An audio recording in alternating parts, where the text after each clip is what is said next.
Secondly, CP, isn't it true in chapter 9, verse 31, it says that Allah wants people to take him and Messiah as lords and no one else?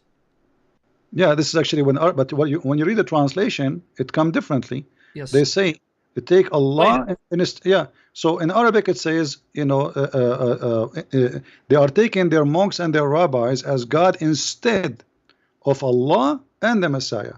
But the Muslims in their translation, they put it as they wish and they change it.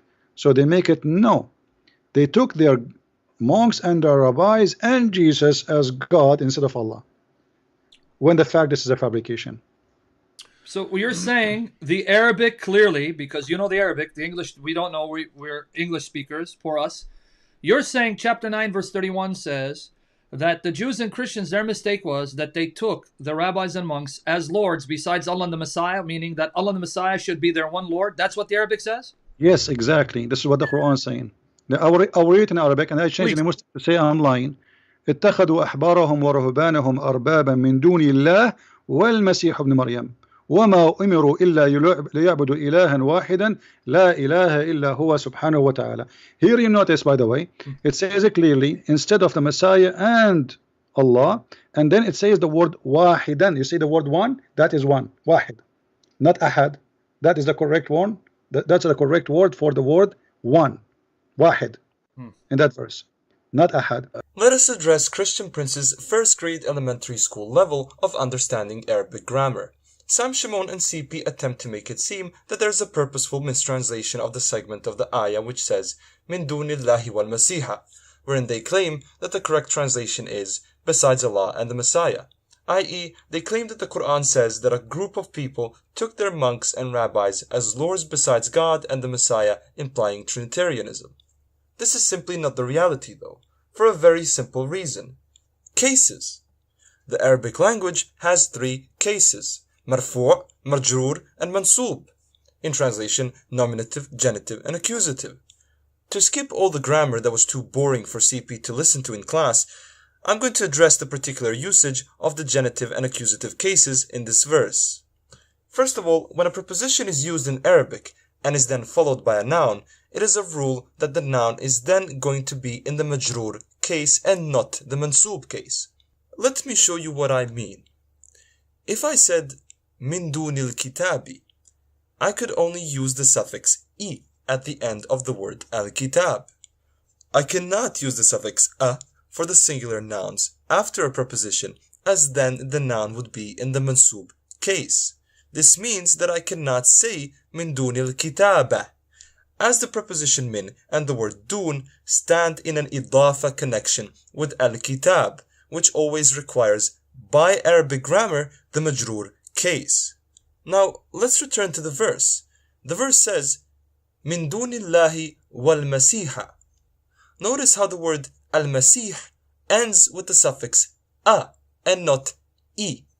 This means that the word al-Masiha is in the mansoob accusative case. Following from what we previously mentioned, this means that al-Masiha cannot be connected to min duni. Since min duni means from besides, the wording from besides the Messiah cannot apply here. Had it been the case that the sentence said from besides Allah and the Messiah, the Arabic would have sounded like this: Min dunillahi wal Masihi. It would not say wal Masiha as it does in the Quran. So one might ask, what does this mean? Well, this requires a lesson in Arabic verbs. Let's go back to the beginning of the verse. The verse starts with the words وَاتَّخَذُوا, which means they took. The word ittakhadhu is a plural past tense transformative double transitive verb, which means that the verb requires its object to be in the mansoob or accusative case. This verb transitions its action onto 2 objects. For example, if I said ittakhadhtu al-kitaba sadiqan, in translation this would mean I took the book as a friend. Or if I said ittakhadhtu ra'yahu asasan, I took his view as a foundation for something. In the first sentence, al-kitaba and sadiqan is in the mansoob. In the second, ra'ya, which is attached to the pronoun hu, so ra'yahu, and asasan are in the mansoob. Now, let's look at the ayah. أعوذ بالله من الشيطان الرجيم. اتخذوا أحبارهم ورهبانهم أربابا من دون الله والمسيح ابن مريم وما أمروا إلا ليعبدوا إلها واحدا لا إله إلا هو سبحانه عما يشركون. The mansub objects in the ayah are أحبارهم, رهبانهم, أربابا, والمسيح. This means that they took their rabbis and their monks as lords besides Allah, and also they took the Messiah as a lord besides Allah. The word also in Arabic is unnecessary here, as the conjunction wa is found to separate it from Allahi, and the word al-Masiha is in the mansub case, which means that it can only be an object that receives the action of the verb ittakhadu, and cannot be a second member of the idafa connection min dunillahi.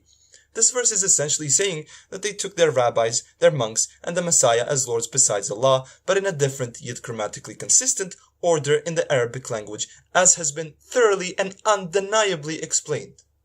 You do realize, CP, that a student of Arabic who only finished 1 year, 1 single year of Arabic studies, has just given you a free lesson. Yalla, princess, off to hoping for a white knight to come and rescue you from this. Oh, and في المرة القادمة اعلم أيها المستعرب الكذاب أن البوسنيين لا يستسلمون لأي أحمق بسهولة، وعندما تلتقي بوسنيا في المستقبل فتأكد أن لا تحرج نفسك من جديد. والسلام عليكم ورحمة الله وبركاته. Christian Prince is my teacher, and he's the teacher of all the Christians who debate Muslims.